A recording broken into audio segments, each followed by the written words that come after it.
हरे राम राम राम हरे हरे, हरे कृष्ण कृष्ण कृष्ण हरे हरे, हरे राम राम राम हरे हरे, हरे कृष्ण कृष्ण कृष्ण हरे हरे, हरे राम राम राम हरे हरे, हरे कृष्ण कृष्ण कृष्ण हरे हरे। गोपाल कृष्ण भगवान की जय, पंढरीनाथ भगवान की जय, सद्गुरु गणेशनाथ महाराज की जय।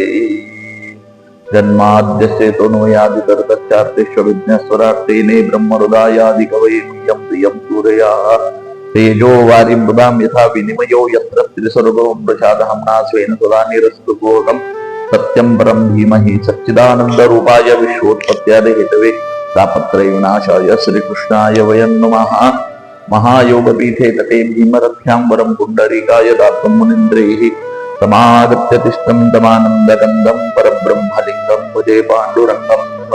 या कुन्देन्दुकुशारहारधवला या शुद्धवस्त्रावृता या वीणावरदण्डमण्डितकरा या श्वेतपद्मासना या ब्रह्माच्युतशङ्करप्रकृतिभिर्दैवे सदा वन्दिता सा मां पातु सरस्वती भगवती निःशेषराज्यापहा। अनाथनाथनाथाय गणेशनाथाय नमो नमः। पुंडलीकवरदे हरिविठ्ठल श्री ज्ञानदेव तुकाराम सद्गुरु गणेशनाथ महाराज की जय। मनी पाहे जन जनी नको मन, या परी साधन साध्य करी संत साधू जन सद्गुरूंचे ध्यान अंतरी जीवन साठवावे। गणेशनाथ मने हृदयी पूर्ण भाव अपना सहित देव अवघा। एक तिन्ही लोक पाहे आपुल्या माघारी दृढ बाह्याकारी नको ठेवू। त्या गणेशनाथ महाराजांच्या गाथेतील प्रथम क्रमांकाच्या अभंगावरती चिंतन करीत असताना मनाचा स्वभाव कसा आहे आणि मनाचे स्वरूप कसं आहे हे मागच्या भागामध्ये आपण पाहिलेलं आहे। मन कसं आहे? मन चंचल आहे, मन बलवान आहे, मन दृढ आहे आणि प्रमादी आहे। अशा प्रकारचं चंचल असलेलं मन समर्थाने सुद्धा एका ठिकाणी सांगितलेलं आहे, अचपळ मन माझे नावरे आवरिता तुझ विनाशी न होतो धावरे धावाता। भगवंताला प्रार्थना केली आहे। ज्याप्रमाणे अर्जुनाने भगवंताला प्रार्थना केली की चंचल ही मन कृष्ण प्रमादी बलवत दृढम असं असलेलं ही मन तस्याहं निग्रहं मन्ये वायुरिव सुदुष्करम, जसं वाऱ्याला अडवता येत नाही त्याप्रमाणे एखादी वस्तू आपण वस्त्रामध्ये बांधू शकतो, कुंभामध्ये ठेवू शकतो, परंतु वाऱ्याला एखाद्या वस्त्रामध्ये बांधता येत नाही किंवा कुंभामध्ये त्याला साठवून ठेवता येत नाही। जसं पाणी साठवून ठेवतो त्याप्रमाणे वाऱ्याला आपण साठवू शकत नाही। त्याप्रमाणे दुष्कर असलेलं हे मन त्याच्यावर निग्रह करणं हे असं काय आहे? अतिशय दुष्कर आहे। तर असं हे चंचल असलेलं मन, प्रमादी असलेलं, बलवत असलेलं, दृढ असलेलं असं मन, याच्याविषयी आपण मागच्या भागामध्ये पुष्कळ विवरण पाहिलेलं आहे, अनेक दाखले देऊन।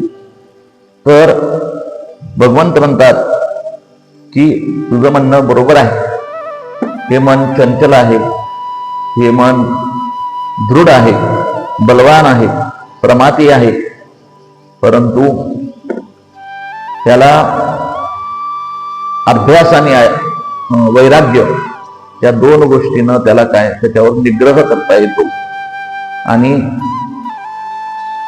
ते मन परमार्थाकडे, विषयाकडे न धावता परमार्थाकडे आपल्याला वळवता येतं। परंतु ते कसं? गणेशनाथ महाराजांनी काय या अभंगामध्ये त्याच्याविषयी सांगितलेलं आहे। मनाचे विकार अनेक उठती भावे भजन प्रीती घडवणे दे, असं प्रकारचं मनात अतिशय विकारी असलेलं मन भजनात सुद्धा रमत नाही, एक क्षण सुद्धा स्थिर न राहणारं मन सद्गुरु महाराज गणेशनाथ महाराज याच्याविषयी सांगतात की मन हे सद्गुरु पायी दुजे नाठवेचे काही हो. सद्गुरूच्या पायामध्ये त्याला जर लीन केलं तर दुसरा विषयच काही आठवत नाही परमार्थाशिवाय, असंही त्यांनी उपाय सांगितलेला आहे. किंवा मना सज्जना सार्थ करी दृढ मानसी धरी तू हरी. मनाला उपदेश केलेला आहे की मना सज्जन हो, आणि सज्जन असलेल्या मना तू काय कर, दृढ अशा प्रकारचं मनामध्ये हरीतला तू स्मरण कर. किंवा मना सज्जना सांडी हो खोडी नरदेह सोयरा राम जोडी. नरदेहाचा सखा असलेला सोयरा असलेला उद्धार करणारा राम आहे, त्या रामाकडे तू जोडला जा. त्याच्यासाठी काय कर, सारासर विचार कर, असं गणेशनाथ महाराज काही अभंगामध्ये सांगतात. तर त्या मनाला अशा प्रकारे मनाचा निग्रह करावा. त्याच्यासाठी पहिल्या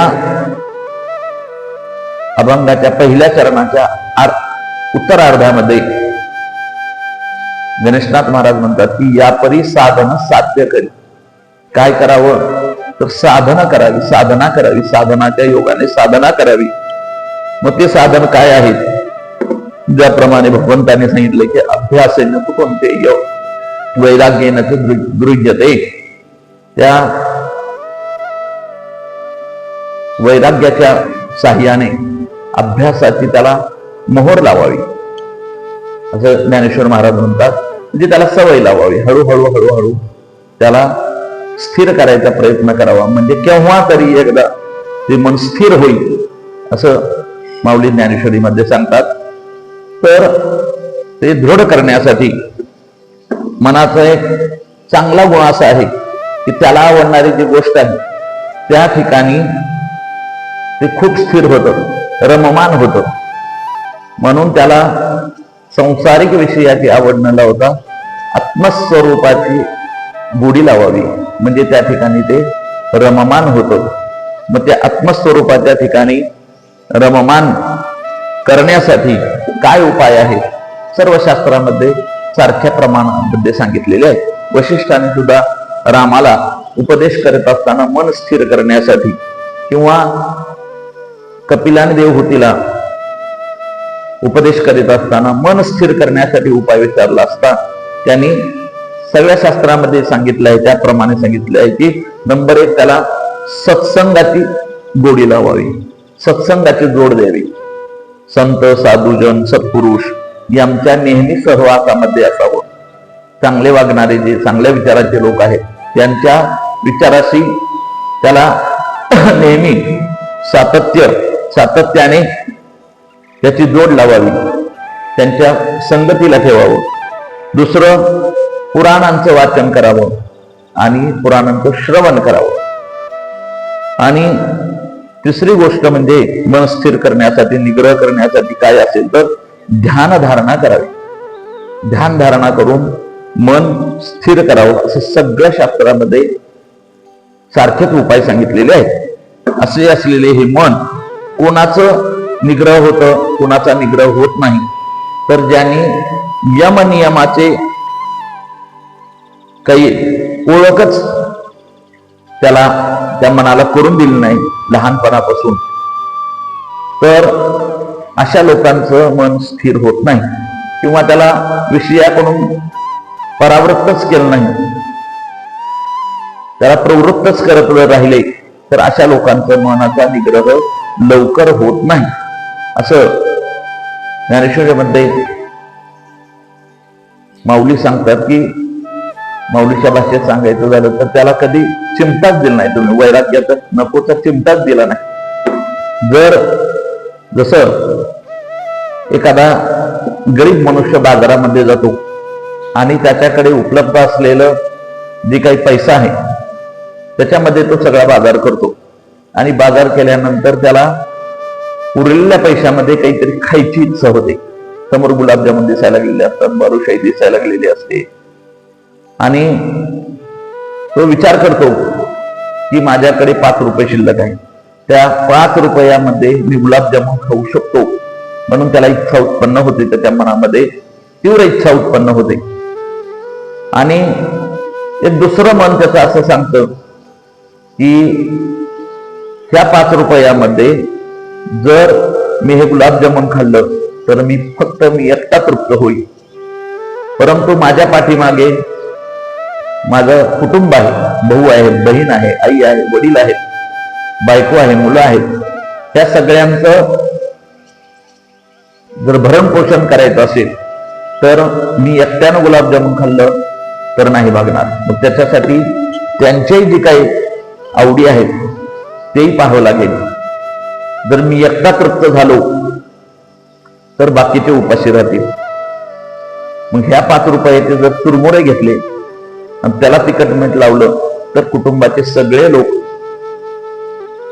पोटभर खातील, आनंदित होतील. अशा प्रकारे मनाला नकोचा चिमटा दिला पाहिजे, त्या चिमट्याची सवय लागली पाहिजे, असं माऊली म्हणतात. जर हा वैराग्याचा चिमटा नाही दिला तर मन हे भरकटत राहतं, लोभी होतं, परंतु त्याला वैराग्याचा चिमटा दिला पाहिजे, नको म्हणता आलं पाहिजे. मनुष्याला नकोच म्हणता येत नाही, किंवा नको म्हणायची वेळ जरी आली तरी ते नको म्हणत नाही. एखादा मनुष्य पुष्कळ जेवला आहे परंतु आग्रह केला तर नको नको न म्हणता तो पदार्थ खात राहतो, ताटात घेत राहतो. त्याप्रमाणेच एखादी संसारातली वस्तू आहे, ती वस्तू कितीही जुनी झाली असेल, खूप पुराणी झाली असेल, खराब झाली असेल, तरी ते साठवून ठेवायची वृत्ती ह्या मनुष्याला लागलेली असते. मग ते त्याच्या पुढची पिढीतले लोक त्याला विकायचं किंवा बाहेर काढायचा विचार करत असतील तर ते नाही, हे माझ्या आजोबाच्या काळातलं आहे, हे माझ्या पंजोबाच्या काळातलं आहे, हे माझ्या आजीनं घेतलेलं आहे माझ्यासाठी, हे माझ्या पणजीनं खूप कष्टाने घेतलेलं आहे, म्हणून ते घराच्या बाहेर न काढता आडगळ म्हणून घरात ठेवायची बरेच लोकांना सवय असते. मग ह्या मनाला नको म्हणायची सवय लावली पाहिजे. अशा प्रकारे त्याला वैराग्याचा चिमटा दिला पाहिजे, त्या चिमट्याची सवय लावली पाहिजे. मग त्याच्यासाठी गणेशनाथ महाराजांनी सांगितलेलं काय आहे तर यापरी साधन साध्य करी. कोणते साधन करायचे आहेत तर जे साधन करायचे आहेत ते साधन, त्याचा काही नियम आहे. कुठलेही साधन करून उपयोग नाही, तर ते साधन शास्त्रामध्ये सांगितलं आहे की ते नियत असलं पाहिजे, नियत साधन असलं पाहिजे. दुसरी गोष्ट वेदाने अनुमोदित असलं पाहिजे, वेदामध्ये पुराणामध्ये सांगितलेलं असलेलं साधन करायला पाहिजे. आणि तिसरी गोष्ट अशी आहे की ते सत्पुरुषांनी अनुचरित केलेलं पाहिजे, आचरण केलेलं पाहिजे त्या साधनांचं. अशा प्रकारे हे साधन नियत असलं पाहिजे, म्हणजे विहित अशा प्रकारचं साधन असलं पाहिजे, वेदानुमोदित असलं पाहिजे आणि सत्पुरुषांनी अनुचरित असलं पाहिजे. मग कोणते साधन सांगितलेले आहेत? कर्म, यज्ञ यागाधिक, त्यानंतर योग मार्ग, भक्ती मार्ग आणि ज्ञान हे साधन सांगितलेले आहेत. विशेष करून ज्ञान हे विशेष साधन आहे. कर्माचं असं आहे आणि हे साधन साध्य करण्यासाठी अजून काही उपसाधन आहेत, त्याला साधन चतुष्टय असं म्हणतात. साधन चतुष्टयामध्ये विवेक म्हणजे नित्य आणि अनित्याचा विचार, त्याला विवेक असं म्हणतात. त्यानंतर वैराग्य, त्यानंतर समाधिशक संपत्ती आणि मुमुक्षत्व, हे 4 साधन, या साधनांचा अवलंब करून हे वरचे जे मुख्य साधन आहेत त्या साधनांचा साधन साध्य करण्यासाठी प्रयत्न केला पाहिजे. गणेशनाथ महाराजांच्या म्हणण्यानुसार यापरी साधन साध्य केलं पाहिजे, म्हणजे मिळवण्याचा प्रयत्न केला पाहिजे, अंगी बळवण्याचा प्रयत्न केला पाहिजे. त्याच्यानं काय होतं तर मन स्थिर होतं, विषयावरती मन राहत नाही. त्या जनलोकामध्ये जेवढे काही विषय आहेत त्याच्यामध्ये हे मन रममान होत नाही, तर विरक्त होत. तर कर्म हे साधन असं आहे की भगवंतांनी त्याला अर्जुनाला उपदेश करत असताना नियतम कर्म कौंतेय नियत कर्म करायला सांगितलेलं आहे, किंवा योगयुक्त अशा प्रकारे कर्म कर असं सांगितलं. योगयुक्त कर्म कर म्हणजे कर्म कर, परंतु कर्माच्या फलाची आशा न ठेवता कर्म करत जा असं सांगितलेलं आहे. बऱ्याच शास्त्रामध्ये कर्म करावं असं सांगितलं आहे, पण कर्माचा लेप होतो म्हणून जर कर्म सोडून दिलं तर उलट पाप लागतं. कर्म हे करायलाच पाहिजे. कर्म न करता कुठलाही मनुष्य एक क्षण सुद्धा राहत नाही. मग निष्कर्म जर करायचं असेल, निष्कर्म जर व्हायचं असेल तर कर्माचा आरंभ केलाच पाहिजे. गीता सांगते कर्माचा आरंभ केल्याशिवाय निष्कर्मत्व येत नाही आणि योग साध्य होत नाही. समत्व योग उच्चते. समत्व योग म्हणजे सुखदुःखे समय कर्त्वा लाभा लाभो जया जो, अशी जशी परिस्थिती ज्याची भावना झालेली आहे त्याला समत्वम योग असं म्हणावं. तर हे कर्म करीत असताना कर्म कुठलं करावं तर आपल्या वर्ण आणि आश्रमाला विहित अशा प्रकारचं कर्म करत जावं. किती दिवस करावं? जोपर्यंत आपण जिवंत आहे तोपर्यंत कर्म केलं पाहिजे. भगवान सांगतात नाही कश्चित क्षणमपि जातु तिष्ठती अकर्म कृत. कर्म न करता एक क्षणही मनुष्य राहू शकत नाही किंवा जीव राहू शकत नाही. साधे पापणे हलणे, हात हलणे, जेवणे, बसणे, उठणे हे सगळं कर्मच आहे. आणि हे सगळे कर्म केल्याशिवाय मनुष्य एक क्षण सुद्धा राहत नाही असं सांगितलं आहे. परंतु कर्म कुठलं करावं तर ईशावास्य उपनिषदामध्ये सांगितलंय पूर्वन्येव कर्माणि तेजविशतमुं समहा. आपल्या वर्ण आणि आश्रमाला विहित असलेलं कर्म ही जोपर्यंत आपण जिवंत आहोत किंवा जगण्याची इच्छा आहे तोपर्यंत कर्म केलं पाहिजे. आणि मध्वाचार्य सांगतात की ते कर्म कसं केलं पाहिजे तर कृष्णोपासित कर्म केलं पाहिजे. आपलं कर्म एक त्या भगवंताला समर्पित अशा प्रकारचं कर्म केलं पाहिजे. आणि या कर्माचा कर्ता कुठला कोण आहे तर कर्ता हा सुद्धा परमेश्वरच आहे, भगवंतच आहेत. अशा प्रकारे कर्म केलं पाहिजे. अशा प्रकारची भावना ठेवून कर्म केलं पाहिजे. जर कर्माचा कर्तेपणा जर घेतला, कर्माचा कर्तेपणा घेतला तर त्याचं फलाचं ओझं आपल्या मस्तकावरती बसतं आणि ते ओझं सहन न होण्याकरता असतं. एक दृष्टांत असं आहे की एका गावामध्ये एक अतिशय सुंदर शिल्प तयार करणारा एक शिल्पकार होता. तो असे शिल्प तयार करायचा, इतका कुशाग्र होता त्याच्यामध्ये की ते शिल्प तयार केलेलं प्रत्यक्ष मनुष्य त्या ठिकाणी ते कर्म करीत आहे की काय अशा प्रकारचं शिल्प तो तयार करायचा. मनुष्य आहे की शिल्प आहे हे ओळखू सुद्धा येत नव्हतं. अशा प्रकारचा कुशाग्र अशा प्रकारचा कारागीर तो होता आणि तो नावलौकिक होता त्याचा त्या गावामध्ये किंवा त्या परिसरामध्ये. आणि एके दिवशी तो त्या गावातील बाजारामध्ये बाजार करण्यासाठी काही भाजी किंवा काही वस्तू घेण्यासाठी गेला असताना त्याच गावातील एक अतिशय विद्वान अशा प्रकारचे ज्योतिष पंडित त्याच्या समोरून चालले होते आणि ते ख्यातनाम होते. त्यांनी त्या शिल्पीच्या चेहऱ्याकडे पाहिलं आणि त्याला बोलावून घेऊन सांगितलं की आजपासून 10व्या दिवशी तुझा मृत्यू अटळ आहे सांगितलं त्याला. तो घाबरला, हे असं कुठं होत असतं का म्हणून तो घरी आला. तरी पण मनाला कुठंतरी एका ठिकाणी ते बोचल्यासारखं त्याला होत होतं, चिंताग्रस्त दिसत होता. मित्र परिवारामध्ये बसला तरी खिन्न असा बसत होता. मग एका मित्राने त्याला विचारलं, अरे काय झालं, तू खूप खिन्न दिसत आहेस, उदास दिसत आहेस, काय कारण आहे? तो म्हणला, अरे मी बाजारामध्ये गेलो होतो आणि ते असे असे आपल्या गावचे ज्योतिषी आहेत, त्यांनी मला सांगितलं की आजपासून 10व्या दिवशी तुझा मृत्यू आहे. ते बाकीचे म्हणले अरे आम्हाला त्यांचा अनुभव आहे, ते खूप प्रवीण आहेत ज्योतिषामध्ये, आणि मग काय करायचं, आपण त्यांना जाऊन विचारू उपाय ह्याच्यावर काय आहेत. म्हणून ते उपाय विचारण्यासाठी त्यांच्याकडे गेले असताना त्यांनी सांगितलं की अजून तुला 10 दिवस आहे, 10 दिवसामध्ये तू असे काही शिल्प तयार कर तुझ्याच चेहऱ्याशी मिळते जुळते असलेले आणि वेगळ्या प्रकारचं काम करत असलेले, पाणी भरायला लागलेलं, काही काम करायला लागलेलं घरामध्ये, काही शिल्प तयार करायला लागलेलं किंवा काही घालून करायला लागलेलं, अशा प्रकारचे तू वेगळे शिल्प तयार कर.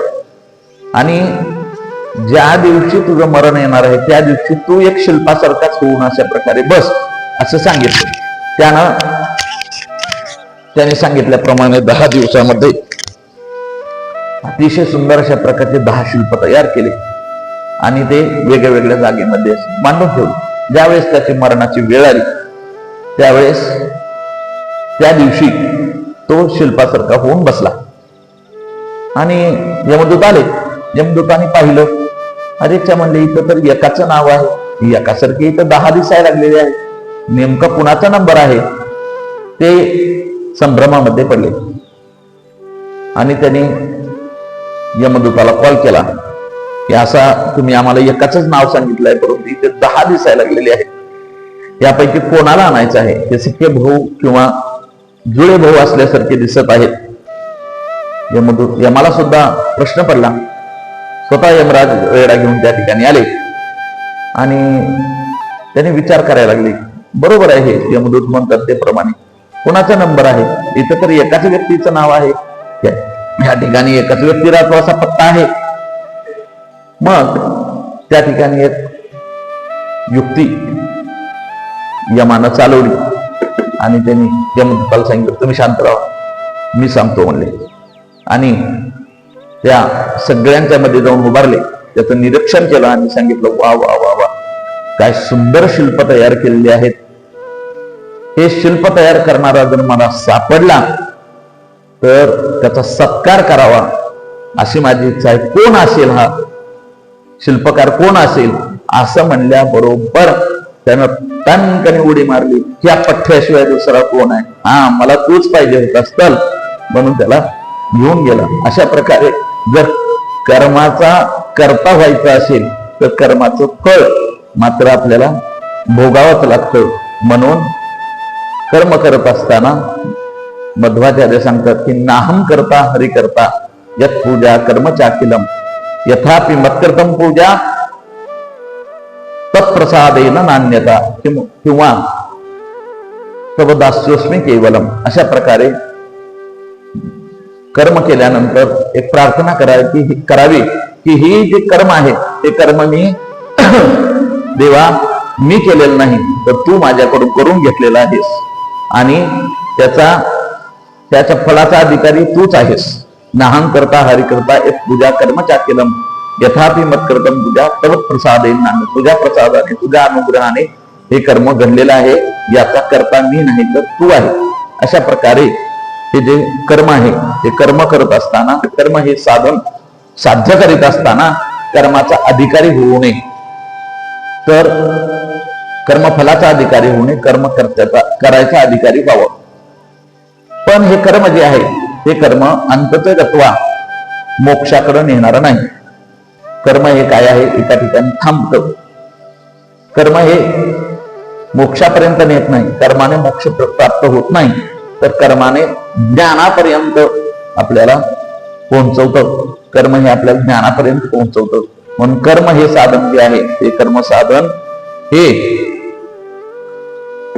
परिपूर्णतेकडे नेणार नाही. त्यानंतर यज्ञ हे साधन सांगितलं आहे. यज्ञ यागादिक जे साधन आहे ते यज्ञ यागादिक साधनामध्ये आपण यज्ञ केल्याने त्याचं जे काही फल आहे ते फल प्राप्त होतं आपल्याला. परंतु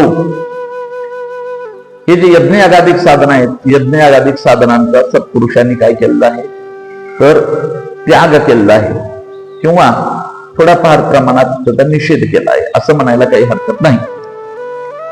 यज्ञ याग विधी येणे नवे सिद्धी वायाचे उपाधी दंभ धर्म असं माऊली हरिपाठामध्ये म्हणतात. यज्ञ यागादी जे काही कर्म आहेत ते कर्म हे परावलंबी कर्म आहेत. स्वतःवर अवलंबून असलेले कर्म नाहीत तर ते स्वावलंबी कर्म नाही आहेत, परावलंबी कर्म आहेत. यज्ञ करायचा असेल तर त्याला ऋत्विज बोलवावे लागतात, आचार्य बोलवावे लागतात आणि त्याच्यासाठी पुष्कळ अशा प्रकारची द्रव्याची मिळवणी करावी लागते. त्याचा सांग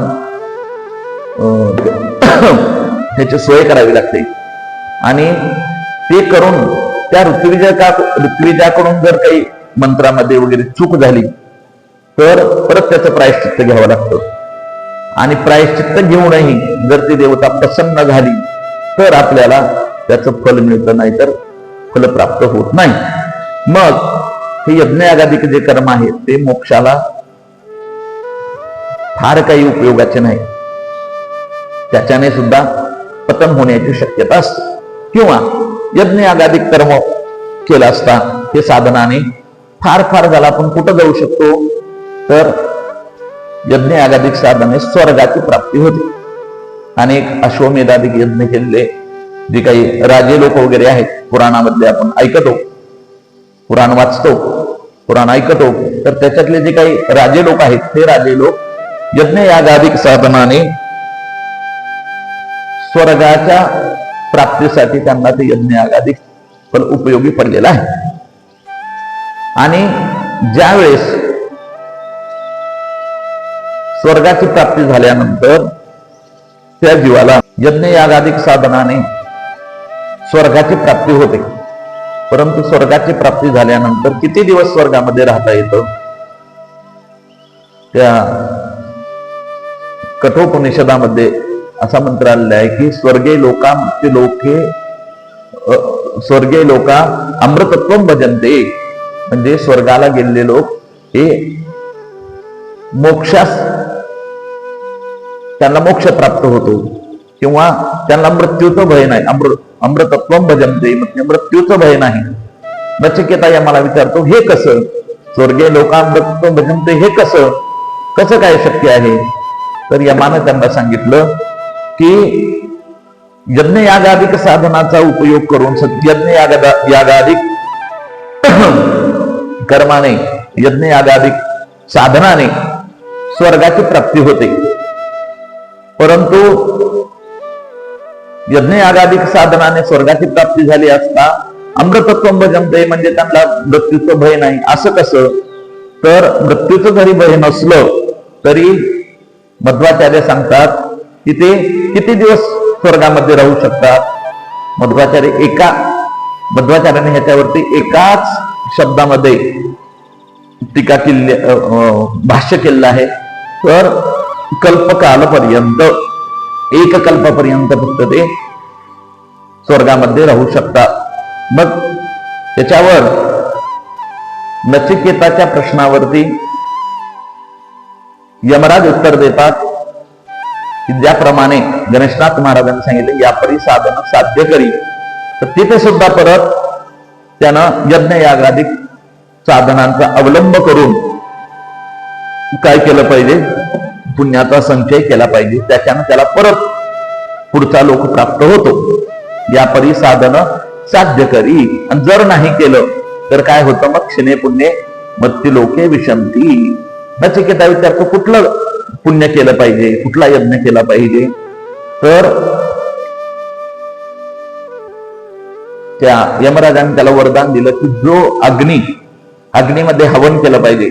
परंतु ज्या अग्नीमध्ये हवन करायचं आहे तो अग्नी नचिकेता तुझ्याच्या नावानं तो अग्नी प्रज्वलित केला जाईल आणि त्या अग्नीमध्ये तदांतर्गत असलेला अनंत नामक किंवा हरिनामक परमात्म्याचं अनुसंधान ठेवू त्याच्याच नावाने 3 वेळा जर यजन केलं तर त्यांना परत यापरी साधन साध्य करी. हे साध्य होतं, साधन यज्ञयागादिक साधन साध्य होतं आणि त्याच्यानं त्याला परत त्या स्वर्गलोकातच राहायचं संधी प्राप्त होते किंवा योग येतो किंवा मग त्यापेक्षा वरच जे काही ब्रह्मलोक असेल सूर्यलोक असेल किंवा चंद्रलोक असेल, वरुण लोक असेल किंवा वैकुंठ लोक असेल, अशा प्रकारे त्याला तिथं जायचा योग प्राप्त होतो. हे कशाचं कोणतं साधन आहे? यज्ञ यागादिक साधनाचं हेतू आहे. तिसरं साधन आहे योग. अष्टांग योग सांगितलेले आहेत. ते अष्टांग योगामध्ये यम, नियम, आसन, प्राणायाम, प्रत्याहार, ध्यान, धारणा आणि समाधी असे अष्टांग योग आहेत. एक एक एक एक एक एक पायरी चढत त्याला समाधी अवस्थेपर्यंत गेलं पाहिजे. परंतु योग आणि याग ही जी काही योग साधना आहे, ही योग साधना करत असताना जर मनानं स्वतःच केलं तर त्या पतन होण्याची शक्यता असते त्या साधकाची. आणि गुरुच्या उपदेशाने, गुरुच्या मार्गदर्शनाने जर त्यानं योगाचा अभ्यास केला तर समाधी अवस्थेपर्यंत जाऊन त्याला काय होतं की ब्रह्म साक्षात्कार,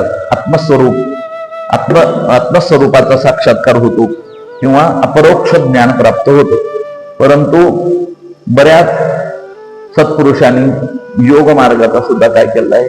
निषेध केला आहे. भक्ती एक साधन आहे. हे साधन भगवंताविषयी अनुराग उत्पन्न करतो. भक्तीने भगवंताचा अनुराग उत्पन्न होतो आणि भगवंताविषयी प्रेम निर्माण होतं.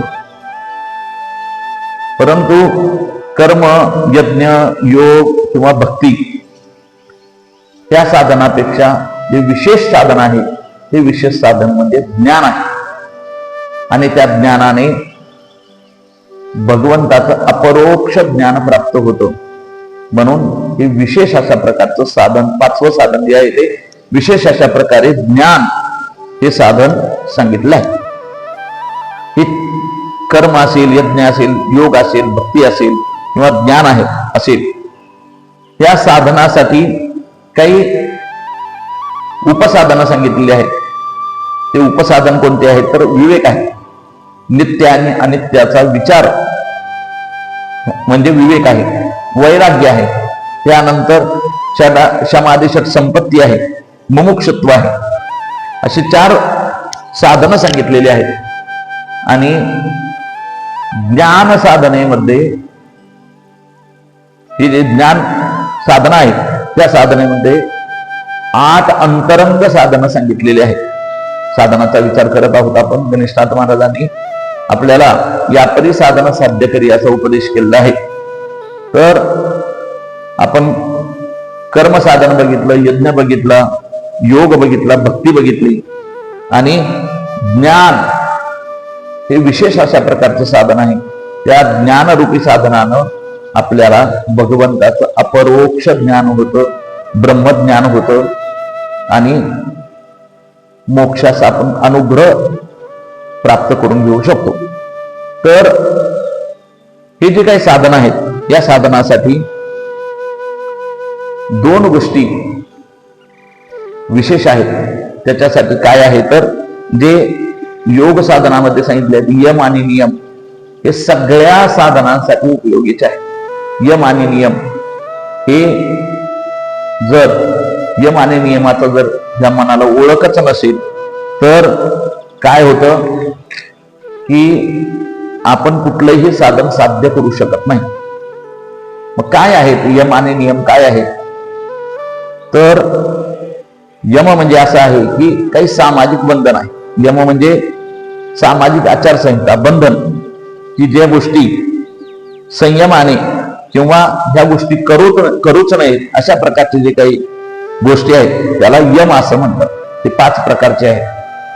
अहिंसा, त्यानंतर सत्य, अस्तेय, ब्रह्मचर्य आणि अपरिग्रह असे 5 यम आहेत जे आपण जीवनामध्ये अंगी बाळगले पाहिजेत. हे करूच नये असा आपला आग्रह असला पाहिजे. ह्याला नियम असं म्हणतात. अहिंसा म्हणजे काय आहे? कायेनं, वाचेनं, मनानं कुणाचीही हिंसा होऊ नये, कुणाला दुखापत होऊ नये याचा विचार केला पाहिजे की आपण बोलत असताना सुद्धा विचार करून बोललं पाहिजे. बोलल्यानं काळजाला भूक पडतं, काळजाला लागतं एखाद्याच्या. म्हणून वाचेनं, मनात सुद्धा कुणाविषयी वाईट भावना येऊ नये आणि हातानं आपल्या कर्मामध्ये सुद्धा कुणाला दुखापत होऊ नये अशा प्रकारचं नियम आपल्या अंगी बाळगणं म्हणजे त्याला अहिंसा असं म्हणतात. त्यानंतर सत्य, कधीही खोटं बोलायचं नाही आणि नेहमी खरं वागत राहायचं, त्याला सत्य असं म्हणतात. असते म्हणजे चोरी करायची नाही, कधीच चोरी करायची नाही किंवा एखाद्या वस्तूबद्दल लोभ धरायचा नाही. आपण एखादी वस्तू दिसली की इकडे तिकडे पाहतो कोण आहे का आणि ते खिशामध्ये घालतो. कुणी मागितलं तर द्यायची तयारी असते, परंतु असते अशा प्रकारचा जो आपला नियम आहे तो भंग पावतो. म्हणून कुठल्याही वस्तूला हात लावायचा नाही किंवा त्याच्याविषयी मनामध्ये लोभ धरायचा नाही. बरेच लोक आपण पाहतो की देवपूजेला फुलं आणतात, परंतु ते फुलं कसं आणतात तर फिरायला जाताना एक कॅरी बॅग आपल्या खिशामध्ये घालून घेऊन जातात आणि त्यानंतर लोक उठायच्या आत आपण फिरायला निघालेलो असतो आणि त्यांच्या कंपाऊंडच्या बाहेर जे काही फुलाचे फाटे आलेले असतात, झाडाचे फाटे, त्याला लागलेले फुलं आपण तोडून घेत नाहीत तर कोणी बगल म्हणून वरबडून घेतो. हा असते आहे, ही चोरी आहे. अशा प्रकारची चोरी किंवा लोभ मनामध्ये न ठेवता हे आपल्या करायचंच नाही असं मनामध्ये बंधन ठेवलं पाहिजे. त्यानंतर ब्रह्मचर्य, इंद्रियावरती नियंत्रण ठेवलं पाहिजे, चारित्र्य शुद्ध ठेवलं पाहिजे. 8 प्रकारानं ब्रह्मचर्यामध्ये मैथुनाचा त्याग सांगितलेला आहे. मैथुनाचं स्मरण करायचं नाही, मैथुनाबद्दल बोलायचं नाही, मनामध्ये स्मरण करायचं नाही, गुजे गोष्टी करायच्या नाही, प्रत्यक्ष पाहायचं नाही, प्रत्यक्ष करायचं नाही. अशा प्रकारे 8 प्रकाराने ब्रह्मचर्यामध्ये मैथुनाचा त्याग सांगितलेला आहे. अशा प्रकारे आपला चारित्र्य शुद्ध ठेवणे म्हणजे ब्रह्मचर्य आहे. आणि अपरिग्रह, कुठल्याही गरजेशिवाय कुठल्याही वस्तूचा साठा करायचा नाही किंवा अनावश्यक गोष्टीचा संग्रह करायचा नाही, तो टाळायचा. त्याला अपरिग्रह असं म्हणतात. किंवा कोणी काही द्यायला लागलं तर लगेचच हातपुडी करून घ्यायचं नाही, नको म्हणायचं, नको म्हणायला शिकायला पाहिजे. मग असे मी सांगितल्याप्रमाणे अशी ती काय आहे ते 5 नियम आहेत आणि 5 नियम आहेत. ते नियम म्हणजे वैयक्तिक आपल्या शरीराला एक शिस्त लागावी म्हणून जे आचरणात आणण्यासारख्या काही गोष्टी असतात त्याला नियम असं म्हणलेलं आहे. ते नियम म्हणजे काय आहे तर शौच, शुचिर्भूतपणा, शरीराने आणि मनाची, स्नानाने शरीराची शुद्धता होते आणि दानाने धनाची शुद्धता होते. अशा प्रकारे शरीर आणि मन, हे मन कशाने शुद्ध करायचं तर चिंतनाने, नामस्मरणाने, ध्यानाने मनाची शुद्धता करायची. असं शुचिर्भूतपणा, शौच हा नियम आपल्या अंगी बाळगला पाहिजे. त्यानंतर संतोष आहे त्यात समाधान मानणं, जेवढं यदृष्टाला लाभसं संतुष्टात, जेवढं मिळालंय तेवढ्यामध्ये समाधान मानणे, याला संतोष असं म्हणतात. त्यानंतर तप, आपल्या ध्येयप्राप्तीसाठी अपार अशा प्रकारचं कष्ट करायचं, कष्टाची पराकाष्ठा करायची, अशा प्रकारचं तप. त्यानंतर स्वाध्याय म्हणजे अभ्यास करणे, आत्मचिंतन करणे, जे काही गुरुने शिकवलेलं आहे त्याच्यामध्ये आपण काय करायचं चिंतन करत राहायचं, याला अभ्यास करत राहायचं. स्वाध्याय म्हणजे अभ्यास. आणि ईश्वर प्रणिपात म्हणजे ईश्वराबद्दल अस्तिकता, विश्वास, श्रद्धा ठेवून त्याच्या प्रति शरणागती ठेवणे, याला ईश्वर प्रणिपात असं म्हणतात किंवा ईश्वर प्रणिधान असं म्हणतात. अशा प्रकारचे यम आणि नियम हे 5 साधनाला खूप उपयोगाचे आहेत. आणि अशा प्रकारे यम आणि नियमाचा अवलंब करून ही जी काही साधनं सांगितली आहेत. कर्म साधन असेल किंवा यज्ञ साधन असेल, योग साधन असेल, भक्ती साधन असेल किंवा ज्ञान साधना असेल, याचा काय करावं तर अभ्यास करावा असं सांगितलेलं आहे. आणि त्या ज्ञान साधनामध्ये 8 प्रकारचे उपांग साधनं सांगितलेली आहेत, अंतरंग साधनं सांगितली आहेत. ते साधनं कोणती आहेत तर विवेक, वैराग्य, समाधिशक संपत्ती, त्यानंतर मुमुक्षता, श्रवण, मनन, निदध्यासन आणि तत्वपदार्थ संशोधन, हे 8 अंतरंग साधनाचा विचार केला पाहिजे आणि अंगी बाळवले पाहिजेत. हे 8 साधनं. त्याच्यामध्ये विवेक म्हणजे काय आहे तर नित्यानित्याचा विचार, सारासार विचार, सत काय आहे, असत काय आहे, सत आणि असतचा विचार करून सतचा स्वीकार करायचा, असतचा धिक्कार करायचा. सत आणि असत वेगवेगळं जाणून त्या असतचा काय करायचा, त्याग करायचा. आणि त्या संसारापासून द्विनमुख कसं होता येईल, कारण संसार हा कसा आहे, असार आहे. त्या असार संसाराचा त्याग करायचा आणि सार काय आहे तर भगवंत आहे. त्या सार असलेल्या भगवंताकडे आपलं मन नेहमी प्रवृत्त करायचं. याला काय म्हणायचं, विवेक असं म्हणतात. सत आणि असत वेगवेगळं जाणून सताचा स्वीकार करणे आणि असतचा त्याग करणे, यालाच वैराग्य असं म्हणतात. त्यानंतर समाधिशक संपत्ती, शम, दम, त्यानंतर श्रद्धा, उपरती, तितिक्षा आणि समाधान, याला समाधिशक संपत्ती असं म्हणतात. शम म्हणजे काय आहे तर मनाला इंद्रियाच्या विषयापासून परावृत्त करणे म्हणजे शम आहे. इंद्रियाचे विषय आहे, 5 इंद्रिय आहेत आणि 5 इंद्रियाला 5 विषय आहेत. कान, नाक, डोळे, जीभ आणि त्वचा, हे 5 आपले ज्ञानेंद्रिय आहेत. त्या ज्ञानेंद्रियाचे 5 विषय आहेत.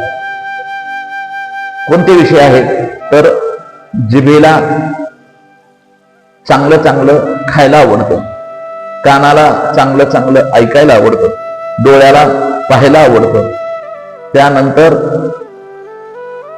त्वचा जी आहे, त्वचेला चांगल्या अशा प्रकारचा स्पर्श आवडतो.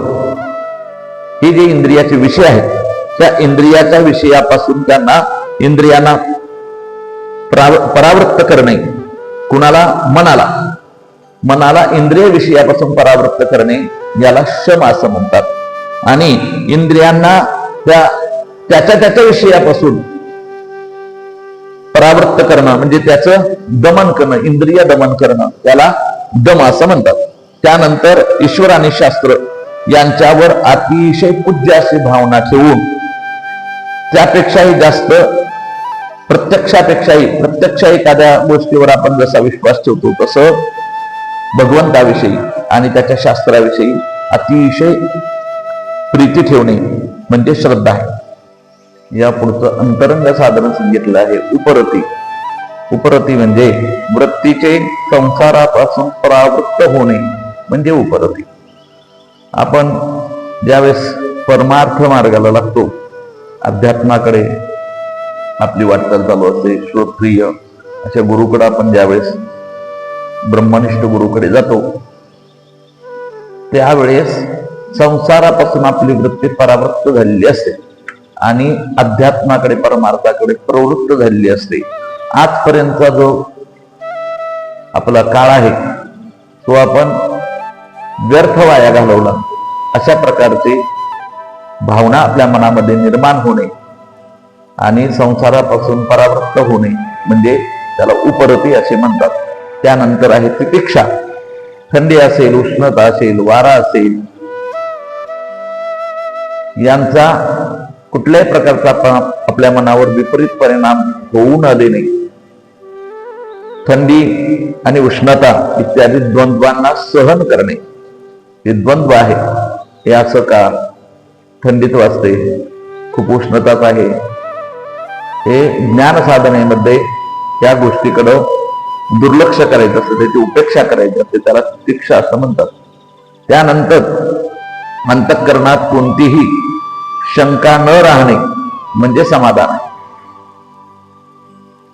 यदृष्टा लाभ संतुष्टा, जे काही प्राप्त झालेलं आहे त्याच्यामध्ये समाधान मानणे, त्याविषयी गुरुने जे शिकवलेलं आहे त्याच्याविषयी कुठलं काही शंका मनामध्ये राहू न देणे, त्यानंतर संसारापासून सुटका घेऊन मोक्षाची इच्छा मनामध्ये बाळगणे, याला मुमुक्षता असं म्हणतात. साधकावस्थेमध्ये, जिज्ञासू अवस्थेमध्ये जे काही ज्ञान आपण प्राप्त करतो त्याच्यानं मोक्षाची इच्छा प्राप्त करणे, याला मुमुक्षता असं म्हणतात.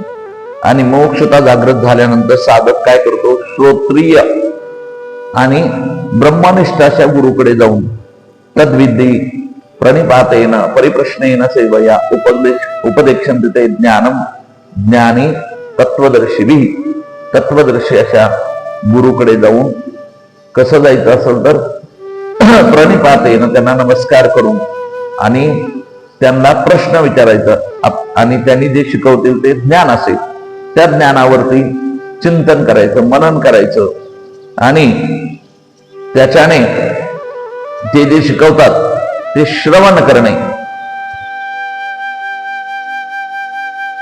त्यानंतर पुढचं जे साधन आहे ते मनन आहे. श्रवणानं काय होतं तर प्रमाणगत संशय नष्ट होऊन जातो. दोन प्रकारचे संशय असतात, प्रमाणगत संशय आणि प्रमेयगत संशय. तर प्रमाणगत संशय जे आहे तो संशय श्रवणाने निवृत्त होऊन जातो आणि परमात्मतत्वाचं युक्तिप्रयुक्तीने जे शिकवलेलं आहे त्याच्यावरती चिंतन करणे, याला मनन असं म्हणतात. आणि त्यानंतर पुढचं जे साधन, अंतरंग साधन आहे ते म्हणजे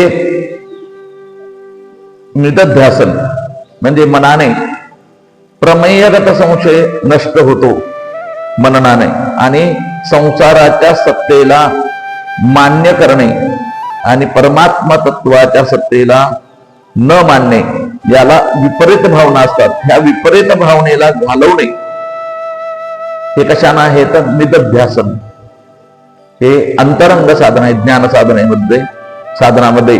आणि त्यानंतरचं शेवटचं साधन, अंतरंग साधन कोणतं असेल तर तत्वपदार्थ संशोधन, म्हणजे संपूर्ण प्राकृत पदार्थाशी संबंध विच्छेद होणे आणि केवळ एका चिन्मय अशा तत्वाचं शेष राहणे, म्हणजे संसाराविषयी वृत्ती निवृत्त होणे आणि हा संसार असत आहे, अनित्य आहे अशी भावना बळकट होणे, आणि त्याच्यावरची ममत्व निघून गेल्यानंतर मग शेष काय राहतं तर परमात्मा नित्य असा जो आहे तो शेष राहतो. मग त्याचा विचार करणे म्हणजे तत्वमसी महावाक्याचा विचार करणे, त्याची अनुभूती येणे, आत्मस्वरूपाचा साक्षात्कार होणे, याला तत्वपदार्थ संशोधन असं म्हणतात. अशा प्रकारचे ज्ञान जे साधन सांगितलं आहे त्या ज्ञान साधनाचे हे अंतरंग साधन आहे. या अंतरंग साधनाचा आपण विचार केला, यापरी साधन साध्य करी असं गणेशनाथ महाराजांनी म्हणलेलं आहे. इतका साधनाचा विचार आपण आज करून आलो. त्यानंतर हे ज्ञानप्राप्तीच्या 8 अंतरंग साधनं झाल्यानंतर मग काय होतं तर त्याच्यानं आपल्याला ब्रह्मसाक्षात्कार होतो, आत्मस्वरूपाचं ज्ञान प्राप्त होतो. आणि त्या ज्ञानानं गणेशनाथ महाराज पुढच्या चरणामध्ये म्हणतात की तिन्ही लोक पाहे आपुल्या माधारी दृढ बाह्यात्कारी नको ठेवू. मग काय कर तर आपल्या अंतरंगामध्ये आपल्यामध्येच तिन्ही लोक पाहण्याची जी आत्मस्वरूपाची आपल्याला ज्ञान झालेलं आहे, ब्रह्मज्ञान झालेलं आहे, त्याच्यानं आपल्यामध्येच तिन्ही लोक पहा. ते कसं पहा तर दृढ पहा. बाह्यात्कारी म्हणजे वरपांगी बघू नको, याच्यावरती आपण पुढच्या भागामध्ये सखोल अशा प्रकारे चिंतन करूयात. आणि त्यानंतर गणेशनाथ महाराजांनी सांगितलंय की संत साधू जन सद्गुरूंचे ध्यान अंतरी जीवन साठवावे.